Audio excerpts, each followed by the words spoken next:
Harbeylar, assalomu alaykum, salomatmisizlar? Bugun 21-dekabr 2025-yil. Kamin Abbos Kamariddinov 20 yoshni qarshiladi, tabriklasangiz bo'ladi. Bu yil juda ham omadli keldi. Xudoyimning eng zo'r ne'matlari bilan siylandik. Nima desanglar, bu insonlarni mehr-muhabbatiga erishdik. O'tgan yili 19 ga to'lganda o'zimga o'zim va'da berdim. Abbos, xudo xolis 20 yoshga to'lganingda eng kamida seni butun O'zbekiston tanish kerak degandim. Qanchalik uddaladim yoki uddalamadim, buni kommentariyada yozib ketasizlar. Va men bu yil uchun rahmat demoqchiman. Nimaga desanglar, Xudoyimni eng zo'r sinovlar bilan siylandik. To'g'ri, ba'zi sinovlar, ba'zi qiyinchiliklar bo'ldi, lekin qiyinchilik kimda yo'q.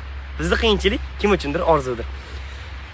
Men nima demoqchiman? Xudo xolisa keyingi yilga ham o'zim oldimga maqsad qo'ydim, bunga sizlar guvoh bo'lasiz. Agar uddalasam, keyingi yil uddalading deb yozib ketasizlar. 21 yoshga to'lishimgacha Xudo xolisa o'zimni ba'zi bir orzularni amalga oshirgan holatda otam bilan onamni umriga jo'natishni niyat qildim. Sizlarning guvohligingizda, sizlarning qo'llab-quvvatlovinglar bilan albatta hammasiga erishamiz. 2025 senga rahmat, xayr 19, salom 20. Omon bo'linglar.